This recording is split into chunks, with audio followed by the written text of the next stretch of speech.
மக்கள் எழுச்சி களம்.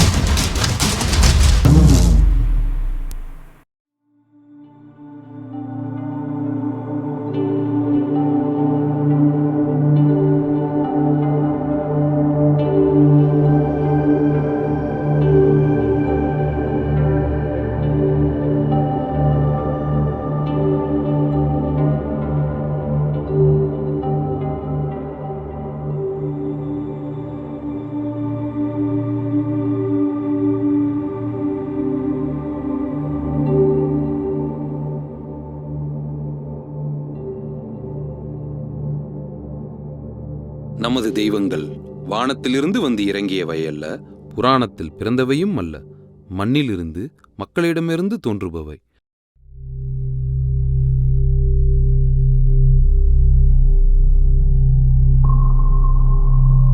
நமக்காக உயிரை விட்டவர்கள் கல்லாய் உரைகிறார்கள்.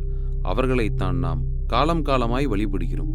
அவர்களுக்கு 8 கரங்கள் இல்லை, 4 தலைகள் இல்லை, ஆனால் இதயம் உண்டு. எளியவர்கள் இந்த தெய்வங்களின் முன்னால் கண்ணீர் விடுகிறார்கள். எளியவர்களுக்காக இந்த தெய்வங்களும் கண்ணீர் விடுகின்றன. நாம் உண்ணுவதையே இந்த தெய்வங்களும் உண்ணுகின்றன. அவைகளுக்கு ஆச்சாரங்களும் தீட்டுகளும் கிடையாது. அவை எளியவனோடு தரையில் கிடந்து உறங்குகின்றன. அவன் படைப்பதை மகிழ்ச்சியுடன் ஏற்றுக்கொண்டு மலை ஏறுகின்றன.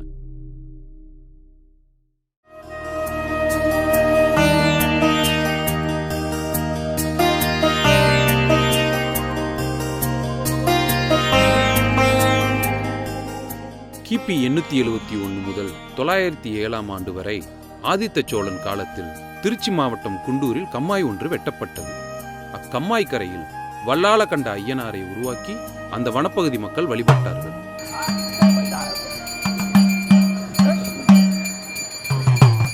குண்டூரில் 700 ஆண்டுகளுக்கு முன்பு பாலமுத்து என்பவரும் அவரது 6 அண்ணன்மார்களும் செல்லாயி என்ற தங்கையும் ஆடு மேய்த்து ஜீவனம் செய்தனர். பாலமுத்துவை அவரது அண்ணன்கள் ஐயனார் கோவில் பக்கம் செல்லக்கூடாது என்றும் அப்பகுதியில் ஆபத்து உள்ளது என்றும் எச்சரித்தனர்.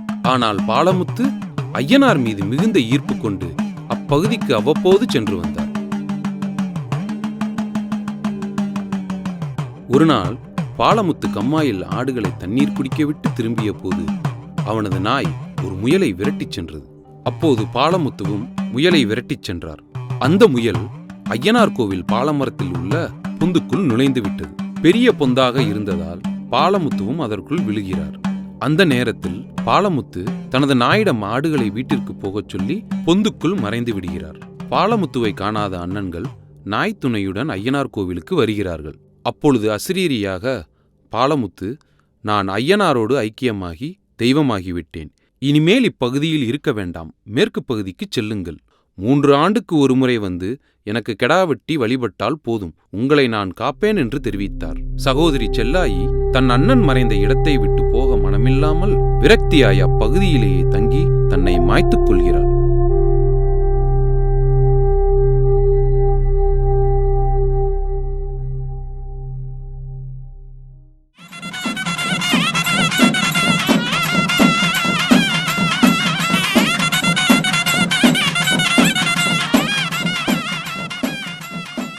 பாலமுத்து செல்லாயி சகோதரர்கள் குடும்பம் பல்கி பெருகிவிட்டது. அக்காலத்திலிருந்து அந்த குடும்பம் 3 ஆண்டுகளுக்கு ஒரு முறை கெடாவெட்டி பொங்கல் வைத்து பாலமுத்துவையும் செல்லாயையும் கும்பிடுவது வழக்கமாகிவிட்டது.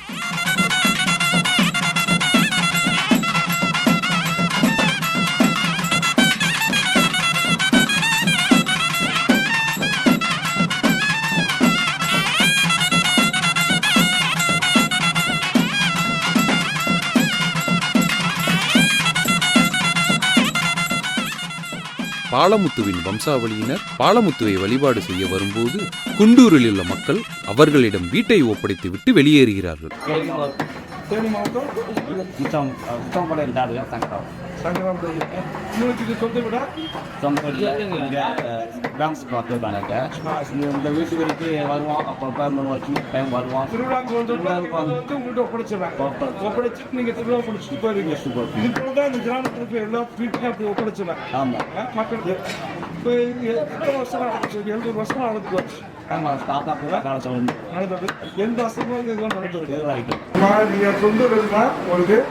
சொந்த ஊருக்கு இங்கே வீடுங்களா? இவங்கெல்லாம் வந்து திருவிழாக்கா வந்துட்டாங்களா? இங்கே வந்து 3 நாள் இங்கேயே தங்கிடுவாங்க.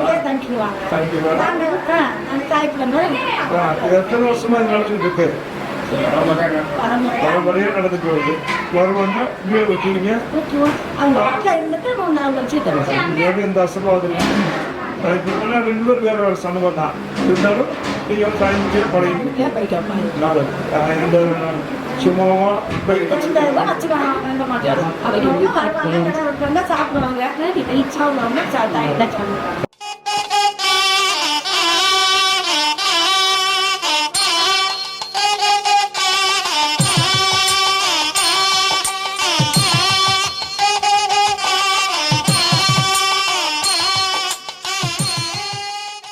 சுமார் 300 500 கெடாக்கள் வெட்டப்படுகிறது. 3 நாட்கள் வழிபாட்டை முடித்துவிட்டு பாலமுத்துவின் வம்சாவளியினர் மீண்டும் வீட்டை அந்த ஊர் மக்களிடமே ஒப்படைத்துவிட்டு போகிறார்கள். நாங்கள் வந்து அம்மா அப்பா எங்க தாத்தா 2 வரோம். இந்த வீட்டுல அம்மா அப்பா வந்தா கிட்ட இருந்தாங்க. 3 தலைமுறை வீடு கொடுக்குறாங்க. ஸோ இது வந்து அவங்களுக்கு சந்தோஷமா இருக்குது. இந்த சந்தோஷம் அவங்களாம் நீங்களும் போறீங்க வருவீங்க. பார்த்தோம். அவங்க நல்லது கேட்டது ஏதாவது சொல்லி விடுவாங்க. நாங்க ஏதாவது விசேஷம் நல்லது கேட்டதுக்கு மக்கள் இவங்க வந்துடுவாங்க. 500 ஆண்டுகளாக நடந்து வரும் இவ்விழாக்களில் இதுவரை எந்தவித அசம்பாவிதமும் நிகழவே இல்லை. வெட்டிய கிடாக்களின் தலைகள் குன்று போல் குவிக்கப்படுகிறது. பாலமுத்துவின் வம்சாவளியினர் தங்கள் முதல் குழந்தைக்கு குண்டூரப்பன் அல்லது பாலமுத்து என்று பெயர் வைத்துவிட்டு அதன் பிறகு வேறு பெயர் வைத்துக் கொள்கிறார்கள். பிறந்த குழந்தைகள் அனைத்திற்கும் முதல் மொட்டை இந்த கோவிலிலேயே எடுக்கப்படுகிறது. பாலமுத்து ஐயனார் கோவிலுக்குள்ளே பாலமுத்து மறைந்த இடத்தில் ஒரு குட்டி மரம் உள்ளது. அம்மரத்தில் குழந்தை இல்லாத மக்கள் தொட்டிலை கட்டியும், திருமணமாகாதவர்கள் மாங்கல்யத்தை கட்டியும், தொழில் செய்பவர்கள் அத்தொழிலுக்குரிய அடையாளத்தை கட்டியும் வழிபாடு செய்கிறார்கள். அந்த வேண்டுதல் நடப்பதாக மக்கள் 100க்கு 100 நம்புகிறார்கள். வளாகத்திற்கு வெளியே தலையில்லாத சிலை ஒன்று உள்ளது.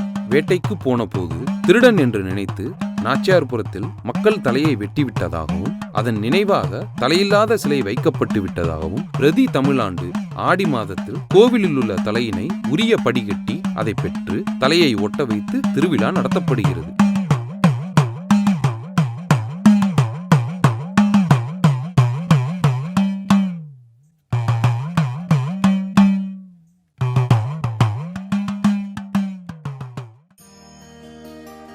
காலகாலமாய் நமக்கு கடவுள் என்று அறிமுகப்படுத்தப்பட்டது எங்கிருந்தோ வந்தவை. அதற்கு நம் நிறமும் இல்லை, முகமும் இல்லை. நம்மை கருவறைக்கு வெளியே நிற்கச் சொல்கின்றன. அந்த கடவுள்கள் நம் கனவில் ஒருபொழுதும் வருவதில்லை. நமது அழுகை அதற்கு கேட்பதே இல்லை. அதற்கான மந்திரம் நமக்கு புரிவதும் இல்லை. மண்ணுக்குள் கிடக்கும் நமது தெய்வங்களை நாம் தோண்டி எடுக்கும் பொழுதுதான் இவை நமக்கான கடவுளே இல்லை என்று தெரிகின்றன. நம் முன்னோர்கள் தான் நம் தெய்வங்கள். இப்படித்தான் தெய்வங்கள் பிறந்தன.